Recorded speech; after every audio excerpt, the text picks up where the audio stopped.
పవన్ కళ్యాణ్ గారు. సుగాలి ప్రీతి అన్యాయం జరిగింది. సుగాలి ప్రీతి ఇంతకాలం ఏం చేయలేదు జగన్మోహన్ రెడ్డి అని మెడలు రుద్దుకుంటూ గట్టిగా అరిచారు. ఇప్పుడు 15 నెలలవుతుంది. సుగాలి ప్రీతి వాళ్ళ మదర్ ఒక వీడియో పెట్టి ఆవిడ బాధపడుతూ ఉన్నారు. నన్ను మోసం చేశారు. మా కూతురు పేరు రాజకీయాలకు వాడుకున్నారు అని ఆవిడ ఇప్పుడు వీల్ చైర్ ర్యాలీ చేస్తూ ఉన్నారు. దాన్ని కూడా అడ్డుకున్నారు. అసలు ఒక రాజకీయ నాయకుడు పవన్ కళ్యాణ్ అనే వ్యక్తి ఇలా ప్రవర్తించటం పైన మీ ఒపీనియన్ ఏంటి? ఎందుకు సుగాలి ప్రీతి నేమ్ అంతగా వాడుకున్నాడు? I'm very sorry to say Murali గారు, అసలు ఆ రాజకీయ వ్యక్తి గురించి నేను మాట్లాడేంత స్థాయి నాది కాదు. First of all I'm very sorry. నా స్థాయిని మించింది కదా. I'm very sorry. నా స్థాయిని నేను ఎందుకు తగ్గించుకుంటాను నాకు అర్థం కాలేదు. ఎందుకంటే he doesn't know basic sense అండి. అలాంటి వ్యక్తి గురించి నేను ఎందుకు మాట్లాడే అతను పెద్దవాడిని చేస్తాను? మేబీ అతను సినిమాలో సూపర్ స్టార్ అయి ఉండొచ్చు, లేకపోతే మెగా స్టార్ అయి ఉండొచ్చు, లేకపోతే ఇంకో స్టార్ అయి ఉండొచ్చు, లేకపోతే ట్వింకిల్ స్టార్ అయి ఉండొచ్చు, లేకపోతే స్కై స్టార్ అయి ఉండొచ్చు. Keep his stars all in his pocket. Okay, I doesn't make sense. మడిచిపెట్టుకో. అది నాకు తెలియదండి. Okay, right. నాకు తెలియదు. ఓకే, ఇంకే సి ఆయనకి బేసిక్స్ తెలియని వ్యక్తి గురించి నేను మాట్లాడి అనవసరంగా నా నాలెడ్జ్ ని వేస్ట్ చేసుకో. బేసిక్ తెలియదు. అబ్సల్యూట్ గా తెలియదు.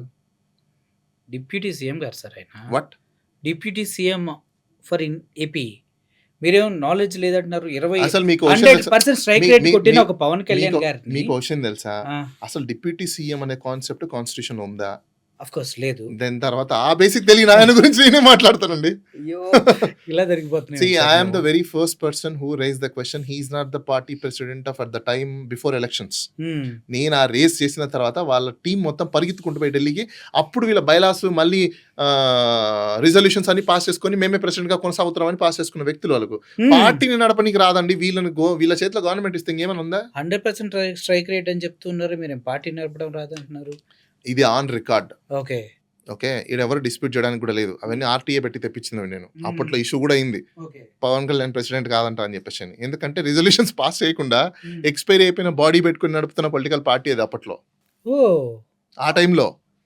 అంతెందుకండి, ఇప్పుడు నేను ఛాలెంజ్ చేస్తున్నా. ఎవరైనా జన సైనికులు ఉంటారు కదా, వాళ్ళకి కోర్ కమిటీస్లలో ఎలక్షన్ కమిషన్ లో మీరు ఆర్టీఏ పెట్టండి. వాళ్ళ మెంబర్షిప్ ఉందని అనుకోండి. వీళ్ళ దగ్గర మెంబర్షిప్ కాదు, ఎలక్షన్ కమిషన్ లో ఉందా అనుకోండి. ఓకే, లేదు, ఉండదండి. మీరు చేసిన తర్వాతే అదైంది. ఇప్పుడు కూడా కొంతమంది ఉంటారు.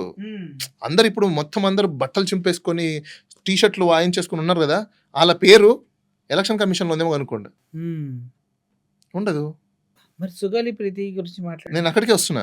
సో అలా బేసిక్స్ తెలియని వాళ్ళ గురించి ఇప్పుడు నేను ఆయన గురించి మాట్లాడినా కూడా పాపం ఆయనకి మరి పబ్లిసిటీ వచ్చేసినట్టు అయిపోతుంది. నాకు అనవసరం. ఇప్పుడు వాళ్ళు అంటారు కదా, నువ్వు ఆయన పేరు చెప్పుకుని పబ్లిసిటీ, నాకు పబ్లిసిటీ వద్దు బాబు.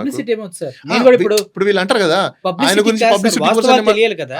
ఎగ్జాక్ట్లీ. సో అలాంటి వ్యక్తి గురించి మాట్లాడడం ఎందుకు నేను వద్దంటున్నాను, వేస్ట్ అని చెప్తున్నానంటే, ఇలాంటి వ్యక్తికి మీకు ఎథిక్స్ అండ్ ఎటికెట్స్ గురించి ఏం తెలుస్తుంది చెప్పండి? అతనికి ఎథిక్స్ అండ్ ఎటికెట్స్ గురించి తెలియదండి. ఒక అమ్మాయిని అంత గొంతు చించుకొని మాట్లాడిన వ్యక్తి ఈ రోజు ఎక్కడికి వెళ్ళిపోయాడు? అసలు మాట్లాడట్లేదు సార్. ఎందుకు మాట్లాడట్లేదు? ఆమె అడగడంలో బరబ్బర్ ఆమెకు రైట్ ఉంది, బరబ్బర్ రైట్ ఉంది. ఆయన అన్నాడు కదా, చొక్కా పట్టుకొని లాక్కొస్తాం అని చెప్పేసి అని అన్నాడు కదా ఆ రోజు, గుర్తున్నాడు. ఈ రోజు ఈ లేడీ చేస్తే వస్తావా, లాగచ్చామా, చేయొచ్చా? ఇప్పుడు ఆ మీద కేసు కూడా పెట్టలేవు. ఎందుకో చెప్పనా? దీని అబెటర్ ఎవడో తెలుసా? నువ్వే. అవును, దీని అబెటర్ నువ్వే. ఆ అమ్మాయి ఆమె ఏమంటారు తెలుసా? రేపు నువ్వు ఎక్కడ నేర్చుకున్నావంటే కోర్టులో చెప్పింది అనుకోండి, నాకేం తెలుసు సార్, ఆయనే నేర్పించారు, ఆయనే చేయమన్నాడు కాబట్టి నేను చేశాను అంటది. సింపుల్ అది. ఆయన చేయమన్నాడు, నేను చేశాను సార్ అంటది. ఏం చేయమన్నాడమ్మా అంటే ఆయన వీడియో తీసి చూపిస్తుంది, చూడండి సార్ ఆయనే చెప్పాడు, ఆయన చేయమన్నాడు, నేను చేశాను సార్ అంటది. సో ఫస్ట్ ఏమన్నా లోపల అప్పుడు సార్ ఈ ఒకటే కాదు, పిఠాపురం కాన్స్టిట్యున్సీలో ఒక సామాజిక వర్గాన్ని వెలివేశారు ఊరు మొత్తం. అప్పుడు కూడా ఈ సోకాల్డ్ పవన్ కళ్యాణ్ సార్ ఏం మాట్లాడకుండా ఎలా ఉండగలిగారు? ఈ జనరేషన్లో కూడా అలా ఒక సామాజిక వర్గాన్ని వెలివేయటాలు, ఊరు నుంచి పక్క తోసేయటాలు, ఇవి పిఠాపురంలో జరుగుతున్నాయి. దానిపైన అసలు ఏంటి మీ స్పందన? సో టు బీ ఆనెస్ట్ చెప్పాలంటే, నేను నాకు ఆ ఊర్లో పెద్ద ఇన్పుట్స్ లేవు, నేను ఆ ఊరికి వెళ్ళలేదు. సో నాకు అంత అవగాహన లేదు కూడా అక్కడికి వెళ్ళింటే. కాకపోతే మీడియాలో ఇక్కడ అక్కడ చెప్పుకోవడం చూడడం ఏంటంటే, ఈయన ద వెరీ ఫస్ట్ అక్కడున్న వర్మ గారిని మోసం చేశారు అనేది ఒక పాయింట్ ఉంది. తర్వాత ఈయన అన్న నాగబాబు గారు ఆయనకి ఎమ్మెల్సీ ఇచ్చారు, ఎమ్మెల్సీ ఎందుకు ఇచ్చారో నాకు తెలియదు. ప్రజలు మరి యూత్ ఏమైనా క్వశ్చన్ చేయాలి. ఆయనకి ఎందుకు ఎమ్మెల్సీ ఇచ్చారు? ఆయనకి ఎమ్మెల్సీ ఇచ్చి హైదరాబాద్లో ఎందుకు కూర్చోపెట్టారు? దేనికోసం ఎమ్మెల్సీ ఇచ్చారు? పని చేయడం కోసం ఇస్తే మరి ఆంధ్రప్రదేశ్లోని పని చేయాలి కానీ నెల నెలా జీతం తీసుకుంటూ హైదరాబాద్లో కూర్చొని ఏం పని చేయకుండా ఎమ్మెల్సీ తీసుకుంటే యూజ్ ఏంటి? దేనికి ఆయనకి ఎమ్మెల్సీ ఇచ్చింది? దేనికనేది నేను కూడా ఆలోచిస్తాను. అక్కడ వర్మ గారు ఉన్నారు, ఆయనకి ఎమ్మెల్సీ ఇచ్చింటే కనీసం రాష్ట్రం కోసమైనా పనిచేసేవాడు కదా, అట్లీస్ట్ ఆ కాన్స్టిట్యూషన్ కోసం పనిచేసేవాడు కదా. అలాంటి వ్యక్తికి ఇవ్వకుండా మోసం చేసి ఈరోజు వాళ్ళ సొంత ఈయనే అన్నాడు కదా ఈ పవన్ కళ్యాణ్ గారు, నేను తన మన అనే భేదం చూడను, వారసత్వ రాజకీయాలు నేను అగైనెస్ట్ అన్నాడు కదా. మరి ఈయన ఏం చేస్తున్నాడు? అయితే ఇప్పుడు జరుగుతుంది ఏంటంటే అక్కడ పవన్ కళ్యాణ్ గారికి పిఠాపురం అనేది శాశ్వతంగా కాన్స్టిట్యున్సీ. ఏం చేస్తే పిఠాపురంలో శాశ్వతంగా పవన్ కళ్యాణ్ గారు ఏంటంటే శాశ్వతంగా పిఠాపురంలో పవన్ కళ్యాణ్ గారే ఉంటారు. అది ఇండియాలో లేదా? ఇండియాలో లేదు అది. అంటే ఇండియాలో ఆంధ్రప్రదేశ్ లోనే ఉందా? పోనీ ఏపీలోనే ఉంది సార్. ఏపీలోనే ఉందా? మరి ఏపీలోనే ఉంటే శాశ్వతం ఎలా అవుతుందండి? డెమోక్రసీ ఉంది, కాన్స్టిట్యూషన్ ఉంది, ఎలక్షన్స్ పార్టీ వస్తాయి. తరఫున సార్ టీడీపీ పార్టీ తరఫున కూటమిలో 15 సంవత్సరాలు కొనసాగుతా అన్నారు కదా. ఆ 15 సంవత్సరాలు వీళ్ళే ముఖ్యమంత్రి, వీళ్ళే డిప్యూటీ సీఎం గా ఉన్నప్పుడు పవన్ కళ్యాణ్ అంటే ఎలక్షన్స్ పెట్టరా? పెట్టినా కూడా ఎలాగని మేమే గెలుస్తాం కలిసి అని చెప్తున్నారు. ఎట్లా గెలుస్తారండి? నాకు అర్థం కాదు. అంటే మాకు కూడా తెలియదు సార్. ఓట్లు ఎక్కువ ఎందుకు వచ్చినాయో కూడా మాకు తెలియదు. ఈసీ మీద ఎందుకు ఫైట్ చేస్తున్నారు కూడా మాకు తెలియదు. ఎవరు ఫైట్ చేస్తున్నారు? ఇప్పుడు రాహుల్ గాంధీ గారు ఫైట్ చేస్తున్నారు, పార్టీ నుంచి కొంతమంది వైఎస్ఆర్సీపీ పార్టీ నుంచి కొంతమంది ఫైట్ చేస్తున్నారు, అవకతవకలు జరుగుతున్నాయి అంటున్నారు. మరి ఇప్పుడు బీహార్ లో 1000 కిలోమీటర్ల ర్యాలీ జరుగుతుంది. ఎందుకు జరుగుతుంది అంటున్నారు? ఓట్ చోరీ. ఓట్ చోరీ. ఓట్ చోరీ. ఓట్ చోరీ అంటే బీజేపీ చేసింది. బీజేపీకి కూటమిలో ఎవరెవరు ఉన్నారు? పవన్ కళ్యాణ్ గారు, చంద్రబాబు నాయుడు. మరి ఆంధ్రప్రదేశ్ లో కూడా అదే జరిగింది అంటున్నారు కదా. అవును, అలా గెలుస్తారేమో అని అంటున్నారు అంతా. మళ్ళీ ఓట్ చోరీస్ అంటారా మీరు? సేమ్ ఏమో తెలియదు అంటే 15 సంవత్సరాలు అంత స్ట్రాంగ్ గా చెప్తున్నారంటే ఇదే రీజన్ అని చెప్తున్నారు. అవుతుంది అలా కాన్స్టిట్యూషన్ ప్రకారం? Is it possible? Say I'll tell you one thing. ఇప్పుడు దాకా ఫార్ములా ఏంటనేది ఎవరికి తెలియలేదు. మొన్న ఫార్ములా బయటపడిపోయింది. రాబోయే రోజుల్లో ఏం జరుగుతుందో తెలుసా మీకు? నేను ఒక సైఫాలజిస్ట్గా, ఒక పొలిటికల్ కన్సల్టెంట్గా, having experience with the several political parties, ఇండియాలోనే యంగెస్ట్ పొలిటికల్ కన్సల్టెంట్. 2016 నుంచి ఈ రోజు వరకు ఇండియా ఎలక్షన్ కమిషన్లో 2000 చిల్లర 3000 చిల్లర పొలిటికల్ పార్టీస్లలో ఉంటే దాంట్లో నావే 200 పొలిటికల్ పార్టీస్ కాంట్రిబ్యూషన్ ఉన్న వ్యక్తిని నేను. ఇది span of period 200+ political parties registration చేస్తున్నాను నేను, నా క్లయింట్స్ అందరూ కూడా. హ్యావింగ్ ఎక్స్పీరియన్స్ విత్ దాట్, ఈ ఫార్ములా తెలిసిన తర్వాత రేపు నెక్స్ట్ జరగబోయేది ఏంటంటే, ప్రతి ఏరియాలో ఓటర్ రోల్స్ని పబ్లిష్ చేసిన తర్వాత నియోజకవర్గంలో ఉన్న బూత్ ఏజెంట్గా నిలబెట్టే ప్రతి ఒక్క బూత్ ఏజెంట్ వాళ్ళకి డేటా డౌన్లోడ్ చేసుకోమంటాడు. ఫస్ట్ ఇంటింటికి వెళ్ళి చెక్ చేయమంటారు. ఇలా అవునా కాదా లోకల్ తెలిసిపోతుంది కదా. ఓటర్లో ఒకవేళ లేదు ఫేక్ ఉన్నాయంటే ఇమ్మీడియట్ రిపోర్ట్స్ అయిపోతాయి. అప్పుడు ఇంత గ్యాప్ టైం కూడా ఇవ్వరు. ఇమ్మీడియట్ గా అప్పుడు వేసేస్తారు, పిటిషన్స్ పడిపోతాయి. సో కాబట్టి రాబోయే రోజుల్లో నేను చెప్తాను చూడు, తప్పదండి. ఇంకా ఫేక్ దొరికిపోయారంటే ఇంకా తప్పదు ఇంకా ఎలక్షన్ కమిషన్ కి. సో ఈ ఫార్ములా బయట పడిపోయింది కాబట్టి ఇంకా నెక్స్ట్ చేసే అవకాశాలు పోయాయి. ట్రూత్ అనేది బయటకు వస్తుంది ఇప్పుడు. సో నాకు తెలిసి if with in a span of period I think so this government may not be continue. A government? India ఇప్పుడు నేషన్, మన యూనియన్ ఏదైతే ఉందో యూనియన్లో, ఎందుకంటే వాళ్ళకి మద్దతు చాలా తక్కువగా ఉంది. పాయింట్ ఏంటంటే మీకు ఆ స్టాటిక్స్ కూడా నేను చెప్తాను ఒకసారి. బై పార్టీస్ ఒకసారి తీసుకుంటే ప్రెసెంట్ గవర్నమెంట్ 293తో ఉంది ఎన్డీఏ. 293. ఓకే, అపోజిషన్ ఇండియా 234తో ఉంది. ఓకే, దీంతో చేసుకున్నాం. ఇప్పుడు బీజేపీ 240. 240 బీజేపీ అయినప్పుడు కాంగ్రెస్కి 99 ఉన్నాయి అంటే 100 అప్రాక్సిమేట్లీ అనుకోండి. వాళ్ళు ఇండియా కూటమి తీసుకుంటే ఆల్మోస్ట్ 234 వచ్చినాయి. ఇప్పుడు 234 ఇండియా అలియన్స్ అనేది ఉంటుంది. బీజేపీ 240. ఇప్పుడు 240 బీజేపీ ఉంటే 234 ఇండియా కూటమి ఉంటే వాళ్ళకి మద్దతు ఎంత ఉన్నట్టు?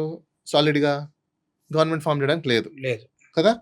అప్పుడు వీళ్ళు మద్దతు ఎవరిది తీసుకున్నారు? 16 టీడీపీవి, JDU 12, SH 7, LJP 5, JDS 2, JSP 2 అంటే జనసేన, ఆర్ఎల్డి 2, ఇట్లా రకరకాలు నడుస్తున్నాయి. ఇప్పుడు ఆల్ ఆఫ్ సడన్ గా బీహార్లో ఇండియా కూటమి గెలిచి బీజేపీ కూటమి, ఎన్డీఏ కూటమి ఓడిపోయిందని అనుకోండి సపోజ్. ఫస్ట్ ఏమైతుందో తెలుసా? ఈ జేడీయూ 12 టపేమని ఆయన మద్దతు తీసేస్తాడు. బీహార్లో జేడీయూ 12 విత్డ్రా అయిపోయింది. విత్డ్రా అయిపోయింది అనుకోండి సపోజ్, వెంటనే ఇంకా మిగిలింది ఏంటి 12, 16 ఎవరివి? TDP party. ఇప్పుడు నా క్వశ్చన్ చెప్పండి, పవర్ లేని వ్యక్తి దగ్గర చంద్రబాబు నాయుడు గారు ఉంటారా? ఆయన పాస్ట్ హిస్టరీ తీసుకోండి, డెఫినెట్ గా ఆయన ఉన్నాడు. ఎందుకంటే మీరు అనొచ్చు అదేంటంటే ఆయన హిస్టరీ అది. Your previous conduct shows that you are like this. So it is only assumptions because you may we can't expect you. ఎందుకంటే ఈ రోజు నువ్వు గవర్నమెంట్ వచ్చిన తర్వాత నువ్వు ఏం చేసావు మా అందరికీ తెలుసు. ఏం చేశారు? జనాలకు మోసపోయి చేసింది. ఎలా సార్? చెప్పింది ఒకటి, ఇప్పుడు జరుగుతున్నది ఒకటి. అంటే ఏ విధంగా? ఫ్రీ ఇసుక అన్నారు, ఇసుకగా డబ్బులు పెట్టాల్సి వస్తుంది. ఫ్రీ ఇసుక అన్నప్పుడు నా ఇంటికి ఫ్రీగా రావాలి కానీ ఇసుక మళ్ళీ డబ్బులు దానికి ఎంత అవుతుందండి? ట్రాక్టర్ కి మహా అయితే డీజిల్ వేసుకోవడానికి ఒక 1000-2000 వేసుకోండి, తిప్పేసి కొడితే. కూలీ వాళ్ళకి ఒక 2000-3000 వేసుకోండి, ఎంత అయింది? మహా అయితే 4-5 అయిపోవాలి. ఎంత పడుతుంది? ఒక ట్రాక్టర్ ఇసుక తీసుకుంటే 30,000. ఓకే, ట్రాక్టర్ ఇసుక తెప్పించుకోవాలంటే 30,000 పెట్టాలి. నేను నడిచి పెట్టాలి, నాకు అర్థం కాదు. ఓకే, సూపర్ 6 కూడా అన్ని ఇచ్చారంటున్నారు కదా. ఎవరికి? మీకు వచ్చిందా? నాకు రాదు సార్. ఎక్కడో దాకా అక్కర్లేదు. నేను మీకు చిన్న ఎగ్జాంపుల్ చెప్తాను. విజయవాడలో లాస్ట్ టైం వరదలు వచ్చినప్పుడు గ్రౌండ్ ఫ్లోర్ కి ఇంటికి 25,000 ఇస్తా అని చెప్పారు. 25 lakhs నియర్ బై నాకు లాస్. ఫస్ట్ ఎఫెక్టెడ్ ఏరియా నాదే. సింగినగర్ బ్యాక్ సైడ్ నుంచి వెళ్తే కట్ట దగ్గర హైవే దగ్గర నుంచి వస్తుంది. నేను అప్పుడు అక్కడ నిన్న గ్రౌండ్ ఫ్లోర్ లో నాది. మొత్తం లాస్ అయిపోతే అప్లై చేస్తే రాలా, ఈ రోజు వరకు రాలా. 25,000 ఎవరు కొట్టేస్తారో నాకు తెలియదు. మరి వాళ్ళు ఏమైనా కొట్టేసి వాళ్ళ ఇంటికి తీసుకెళ్ళిపోయారో ఐ డోంట్ నో. నాకు ఈ రోజు వరకు రాలే 25,000 రూపీస్. 25 నేను ఎందుకు ఫైట్ చేయలేదు, ఎందుకు దీని మీద అంటే 25 lakhs పోయింది నాకు. వాళ్ళ మీద ఎప్పుడు ఎలా చెయ్యాలి ఏంటి అనేది that's I have an option, I'll do. నువ్వు చెప్పిన 25,000 నువ్వు ఎక్కడ ఇచ్చినావు? నువ్వు నన్ను ఎమోషన్ ఇచ్చినావు. నేను ఎట్లా నమ్ముతాను? నేను నాకు అర్థం కదా. Right are wrong? కరెక్ట్. అది అప్లై చేస్తే రాలే, అది నాకు టెక్నికల్ ప్రాబ్లం. ఇంకో డోంట్ సే దిస్ కాకమ్మ కబుర్స్. ఈ టెక్నికల్ ఇంకోటి నేను మస్తు చూసి వచ్చినండి. సెంట్రల్ గవర్నమెంట్, నేను ఎంబీఏ చేసేటప్పుడే సెంట్రల్ గవర్నమెంట్ దాంట్లో నేను ఇంటర్న్షిప్ చేసి వచ్చినండి. ఇండియన్ సిస్టమ్ ని చూసి వచ్చినండి. ఈయనన్నా మహా అయితే ఎప్పుడు స్టేట్ సిస్టమ్ చూసారు. నేను సెంట్రల్ సిస్టమ్ చూసిన నాకు తెలియదు గవర్నమెంట్ ఎలా నడుపుతారో, ఎలా నడుస్తుందో, ఏం జరుగుతుందో. నేను ఎంబీఏ చదువుకునేటప్పుడు మా ప్రొఫెసర్ చిదంబరం గారు ఫ్రెండ్స్. ఆయన ఫైనాన్స్ లో ఉన్న టైంలోనే మేము ఆ యొక్క పేషిని నడిపేటోళ్ళం. ఇంటర్న్స్ మేము అప్పుడు చదువుకునే టైంలో ఎక్కువ మా మీద డిపెండ్ అయ్యేవాళ్ళు. వాళ్ళు పిఎస్ ఉన్నా కూడా, సెక్రటరీస్ ఉన్నా కూడా, సెక్రటరీస్ వల్ల నామకే వాస్తరే, మిగతా పనంతా మేమే చేసేది కంప్లీట్ గా. సో మాకు తెలుసు మీలాంటి వాళ్ళు ఎంతమంది వచ్చేవాళ్ళు మా దగ్గరికి అప్పుడు. చీఫ్ మినిస్టర్లు అందరూ they use to wait outside the doors. So we know the entire system. So ఈయన డెఫినెట్ గా జంప్ అవుతారు. కాబట్టి ఇప్పుడు ఈ రెండు పోయాయి అనుకోండి, డెఫినెట్ గా ఆయన దేనికి కాంగ్రెస్ కి తెలిపిస్తాడు ఇప్పుడు ఇమీడియట్లీ. ఎందుకంటే ఇప్పుడు ఆ గవర్నమెంట్ వచ్చింది అనుకోండి, ఇప్పుడు నేనంటే భయపడి నా మాట వినేవాడి దగ్గరికి నేను వెళ్తానా, లేదంటే ఎవడో భయంతో వాడి కింద నేను ఉంటానా? లేదు కదా, నా మాట వినేవాడి దగ్గరికే కదా నేను వెళ్తాను. సో అప్పుడు యూజువల్ గా ఈ కూటమిలో ఉన్న టీడీపీ పార్టీ ఎవరికి వెళ్తుంది? కాంగ్రెస్ కి మద్దతుకి వెళ్తుంది. మద్దతుకి వెళ్ళిపోయి ఏమైంది? బీజేపీ గవర్నమెంట్, ఎన్డీఏ గవర్నమెంట్ పుష్పడాక్. Very soon BJP government collapse అవుతుంది అంటే as per this scenario this are assumptions. ఎందుకంటే in case that would be a happen, definitely government may not be a continue. ఎందుకంటే if there is no confidence, where can you go and buy the confidence? No confidence is move, no other option you have. You have to show your strength. Election commission కావచ్చు, ఈ judiciary కావచ్చు, even independent bodies అంటున్నారు. ఇప్పుడు election come again independent bodies. ఎవరు చెప్పారు independent bodies అనేది? Constitution లోపడే independent bodies. Sir నేను ఆ సిస్టమ్ లో ఉన్నాను కాబట్టి మీకు ఓపెన్ చెప్తున్నా, కాన్స్టిట్యూషన్ అనే పేరుకు చెప్పుకోవడానికి తప్పనిచ్చి కాన్స్టిట్యూషన్ కి సంబంధించిన ఏ బాడీ కూడా ఇండిపెండెంట్ గా లేవు ఓకే హౌ ఈ రోజు. ఎందుకంటే ఇప్పుడు ఎస్సీ ఎస్టీ కమిషన్ ఉంది, అవి నిజంగా ఎస్టీ ఎస్టీ కమిషన్స్ ఇండిపెండెంట్ గా పనిచేస్తున్నాయా? అపాయింట్ అయ్యేదంతా మొత్తం పొలిటికల్ వాళ్ళ నుంచే. ఆ పొలిటికల్ పార్టీ వాళ్ళు ఎవరైనా జనాలకు మంచి చేస్తున్నా, నేనే చెప్తున్నా, స్టేట్ కమిషన్లు కావచ్చు, నేషనల్ కమిషన్ కావచ్చు, ఎస్సీకి సంబంధించినవి ఎంతమంది పాపం అమాయకులు బలైపోతున్నారు తెలుసా? కమిషన్ చుట్టూ తిరుక్కుంటూ ఈ రోజు వరకు కూడా నేను డీల్ చేసిన కేసులు ఉన్నాయి. నేను డీల్ చేసే ఈ రోజు వరకు డీల్ చేసే కేసులు ఉన్నాయి తెలుసా మీకు? ఈ రోజు వరకు కూడా డీల్ చేసే కేసులు ఉన్నాయి. కమిషన్ కమిషన్ వాళ్ళతో మాట్లాడితే కూడా వాళ్ళు ఏమంటారు తెలుసా? పవర్ఫుల్ మ్యాన్ సార్, వాళ్ళతో ఎందుకు పెట్టుకుంటారు అంటారు. వాళ్ళే డైరెక్ట్ గా నాతో నేను మాట్లాడినప్పుడు కూడా జరిగాయి ఇవన్నీ తెలుసా మీకు? దాన్ని కాబట్టి మేము కోర్టులో ఛాలెంజ్ చేస్తాం, అది నడుస్తున్నాయి. That's difference story. బట్ ఇంక యూజ్ ఏంటి కాన్స్టిట్యూషన్ బాడీస్ అని చెప్పుకోవడానికి? మీకు ఇండిపెండెన్స్ ఇచ్చింది యూజ్ ఏంటి? Nothing use. నాకు తెలిసి ఇట్లా ఇండిపెండెంట్ బాడీలలో నా ఎక్స్‌పీరియన్స్‌లో ద బెస్ట్ అనిపించింది ఏదైనా ఉంది అంటే, అది ఫిజికల్లీ ఛాలెంజ్డ్ కమిషన్ ఏదైతే ఉందో, డమ్ అండ్ డెఫ్ సంబంధించిన ఫిజికల్ ఛాలెంజ్డ్ పర్సన్ కమిషన్. ఆ కమిషన్ ఒక్కటే కొంచెం ప్రాపర్‌గా పనిచేసింది నేను చూడగా. నాకు తెలిసి. పాపం అందులో ఉన్న ఆఫీసర్స్ ఆ జెన్యూనిటీని ఒప్పుకోవచ్చు. ఎందుకంటే అందులో ఎళ్ళే వాళ్ళు ఎవరు కూడా సింపతి, ఎంపతి ఉన్న వాళ్ళు ఎళ్తారు. ఎందుకంటే దాంట్లో డబ్బులు రావు. ఓకే. వికలాంగులు ఎవరు డబ్బులు ఇవ్వరు. కానీ సింపతి, ఎంపతితో ఉన్న వాళ్ళు అక్కడ ఆఫీసులో ఉన్నారు కాబట్టి న్యాయం చేయడం కోసమే వాళ్ళ మైండ్ పనిచేయదు. చాలా ఇంపార్టెంట్ అండి. Psychology, anthropology is very important. అందుకోసమే ఒక వ్యక్తి యొక్క సైకాలజీని బేస్ చేసుకునే మన సమాజం ఏర్పాటవుతుంది. మొన్న ఎలక్షన్ కమిషన్ జ్ఞానేష్ కుమార్ గారు మాట్లాడుతూ ఏదైతే వెబ్ కాస్టింగ్ సంబంధించిన వీడియోస్ అడిగారో, ఆయన మాట్లాడిన మాట వింటే చాలా మంది బాలీవుడ్ డైలాగులు కొట్టొచ్చుకుంటున్నారు. దాన్ని మీరు ఎలా మీ పాయింట్ ఆఫ్ వ్యూలో చెప్తారని వినాలనేది నా కోరిక. See it's very simple. ఆయనని చీఫ్ ఎలక్షన్ కమిషన్‌గా అపాయింట్ చేయడమే it is a joke of the constitution అయిపోయింది. Joke of the constitution. ఎందుకంటే వాట్ ఈస్ సేయింగ్ ప్రైవసీ అంటాడు. How come it is a privacy? I don't know. I didn't understand how you survived after this all the years you being serving as an service, I mean, like as a servant, as an Indian administrative servant ga ela survive na I am not understand how it is become a privacy. Tell me. మరి కోర్టులో ఎలా దీన్ని సుమోటోగా తీసుకో కేసులు మాట్లాడు. Court ప్రతిదీ suo motu తీసుకోదా? సరే, ఇంత పెద్దది కూడా ఎలక్షన్ కమిషన్ ఆల్రెడీ పిటిషన్స్ ఉన్నాయి కదా. ఓకే, అప్పుడు petitions, okay, there are petitions, number of they'll deal with that. ఈ అన్ని వస్తాయి. బట్ సుమోటో అనేది ఎవ్రీ టైం ఉండదు. ఓకే, సమ్ టైమ్స్ ఉంటది సుమోటో అనేది దానికి కూడా. ఆయన ఎలా మాట్లాడారో నాకు అర్థం కావట్లేదు. అంటే ప్రైవసీ అంటే మీకు ప్రైవసీ అంటే అర్థం ఏంటి అంటే, ఒక వ్యక్తికి సంబంధించిన పర్సనల్ థింగ్స్ అది. It's not a personal things. By the way, ఆ బ్యాలెట్ ఎవరికి వేస్తున్నారో అది క్యాప్చర్ అవ్వదు. అవును, మరి పర్సనల్ థింగ్ ఎక్కడ ఉంది? రావడం పోవడం అది పర్సనల్ థింగా? అదే జనాల కళ్ళ ముందర కదా జరిగింది. నా చెల్లెలు లాంటి, తల్లులు లాంటి, మీకు అదే ఇప్పుడు జరిగిందంతా. మరి అలాంటప్పుడు నువ్వు ఎలక్షన్స్ రోజు కంటెస్ట్ చేసినప్పుడు మగవాళ్ళని ఆడవాళ్ళని సపరేట్ చేసి ఉండాలి కదా. ఎందుకు వీళ్ళని వాళ్ళని కలిపి ఒకటే బూత్ లో పంపించావు? మరి వాళ్ళ ప్రైవసీ దెబ్బతినలే? ఆ రోజు దెబ్బతినలేదా ప్రైవసీ? దెబ్బతింటది మరి. అందరి ముందర వెళ్ళారుగా, అందరి ముందర బయటకు వచ్చారు కదా. అదే అందరు చూసారు కూర్చున్నారు, అందరు చూసారు కదా, పెట్టారు కదా. మరి అది ప్రైవసీ ఎక్కడ అయింది? ఎలా అయింది మరి? ఎలా మాట్లాడినప్పుడు అది మాట్లాడే వాళ్ళ దీన్ని బట్టి ఉంటుంది. అదే అంటున్నా. అంటే ప్రైవసీ లేదు, ఏం లేదండి. Just only cause, showing cause. హిందీలో ఒక సామెత ఉంది, నాచనాని తంగన్ బింగా. అంటే ఏంటి సార్? తెలుగులో కూడా ఒక సామెత ఉంది, డాన్స్ అయ్యారా మగడా అంటే ఈ స్టేజ్ కింద నొక్కిపోయింది, పైన ఏదో వంకర వచ్చింది, ఇంకో టింకర్ వచ్చింది అని చెప్పి సొడ్డులు చెప్తుంటారు, సాకులు సొడ్లు. దట్ ఈస్ కాల్డ్ నాచనాని తంగన్ బింగా అంటారు. ఇప్పుడు ఎలక్షన్ కమిషన్ ది రాహుల్ గాంధీ బట్టబయలు చేశారు.